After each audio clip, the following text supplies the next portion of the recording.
Vriende, ons is die Here dankbaar dat ons andermaal weer kan saam wees so by mekaar rondom die woord van die Here. Die gebed van my hart is dat die Here ons sal seën by hierdie oordeenking waar ons dan vanmôre aangaan met ons gedagte wat handel oor hervormingsdag en wat dit vir ons beteken. Nou ons het gelees daar uit Hebreërs 13:7 waar die Bybel sê gedenk julle voorgangers wat die woord van God aan julle verkondig het. Aanskou die uiteinde van hulle lewenswandel en volg hulle geloof na. Nou ons het al reeds baie duidelik daaroor gepraat, vriende, dat ons 'n tyd beleef waar baie min kerke nog by die waarheid van die woord kan kies. Die meeste het hulle eie dogmas opgestel, hulle eie leerstellings, hulle eie idees, hulle eie gedagtes. Meeste van dit is mistisisme, oorleweringe, idees van mense, en dikwels het hulle nie 'n skrif om te bewys wat hulle sê nie, of hulle vat verse buite konteks en mense volg hulle slaafs na sonder om navraag te doen. Die skrywer van die Hebreërbrief sê dat ons voorgangers moet die woord van God aan ons verkondig. En as jy 'n voorganger het vanmôre wat lief is vir die Here en lief is vir sy woord en deur die genade poog om die skrif Sondag na Sondag vir jou oop te maak en te onderrig daaruit, dank die Here vir daardie prediker.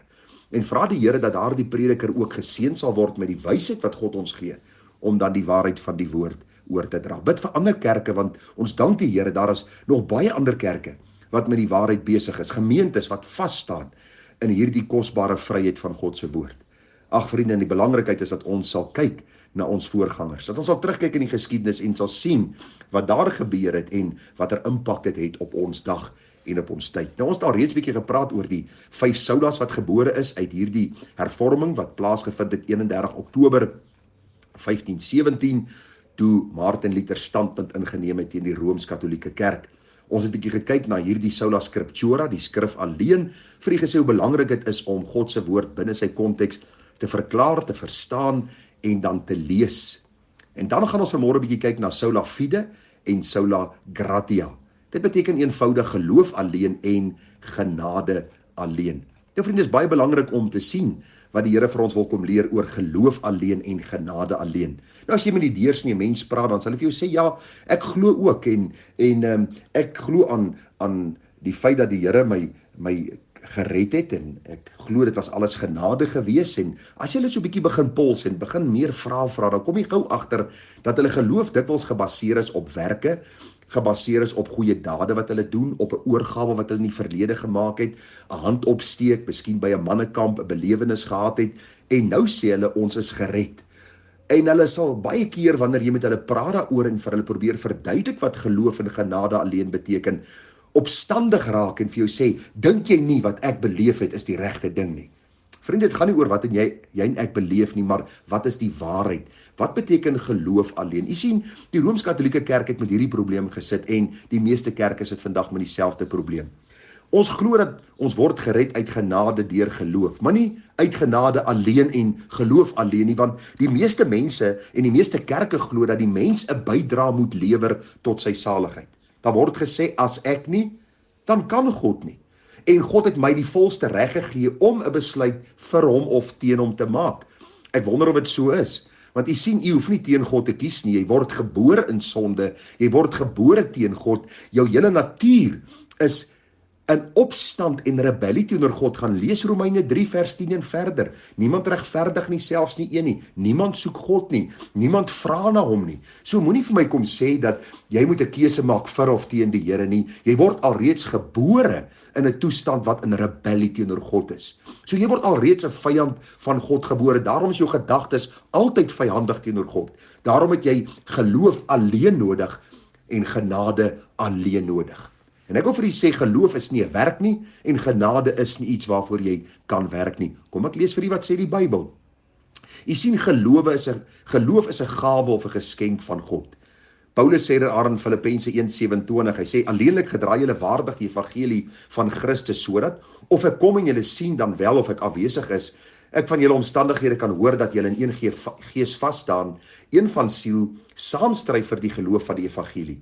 En dat julle in geen opsig laat afskrik deur die teestanders nie. Dit is vir hulle wel 'n bewys van verderf, maar vir julle van redding, en dit van God, omdat dit aan julle ter wille van Christus genadiglik gegee is, om nie alleen in hom te glo nie, maar ook vir hom te ly. U sien, om in Christus te glo is 'n geskenk wat God ons gee uit genade. Die Here het hierdie wonderlike genade wat hy ons bewys, deur ons geloofsoë oop te maak, dat ons dan gered kan word. Luister, ek het nie die evangelie beter verstaan as die volgende ou en daarom het ek 'n keuse vir die Here gemaak nie. Dis nie omdat ek so besonder was en 'n blouoog kind van God dat hy my raak gesien het tussen die biljoene mense op aarde en toegesê, okay, ek sal vir ou Gerard red nie, want hy verstaan beter as al die ander mense nie. Nee, dit was God se werk van die begin tot die einde. Dit was hy wat in my hart geloof gewerk het, dis hy wat my kom red het uit genade, sodat ek al die eer aan hom kan bring, nie net nou nie, maar tot in alle ewigheid. Ek het geen bydraende faktor gelewer, of daar was geen bydraende faktor van my kant af, om gered te word nie. Dit was alles van die begin tot die einde God se werk. Daarom sê die Bybel vir ons in Johannes 3, vers 8. Baie mense wil Johannes 3 vir ons uit verband kom ruk, jy moet weergebore word, en dan preek hulle baie goed oor wedergeboorte. Maar vriende, luister, net so min aandeel jy het in jou fisiese geboorte, so min aandeel kan jy hê in jou geestelike geboorte. Dis alles die werk van God, en net voor jy twyfel, gaan lees Johannes 3, dan kom jy by vers 8, en daar staan, dat die wind waai waar hy wil, en jy hoor sy geluid, en jy weet nie van waar hy kom en waar hy gaan nie, soos elkeen wat uit die gees gebore is. Daar's 'n bonatuurlike werking van God in die hart van die mens, wat hom oortuig van sonde, geregtigheid en oordeel, wat sy geloofsoë open, wat genade oor daardie sondaar uitstort, en hom bring by die punt wat die tollenaar gedoen het, om op sy bors te slaan en uit te roep, o God, wees my sondaar genadig. Alles die genadige werking van God. Ek en jy het geen bydra in ons redding nie. Vriende, ons het geen inisiatief geneem nie, want van geboorte af is ons vyande van God, en dit was die probleem waarmee Martin Luther te doen gehad het. Dit was 'n kerk gewees wat vir die mense gesê het, luister, jy en God werk saam in jou saligheidsplan. En vriende, toe Martin Luther hierdie leen van die kerk raak sien, het die reformatie plaasgevind.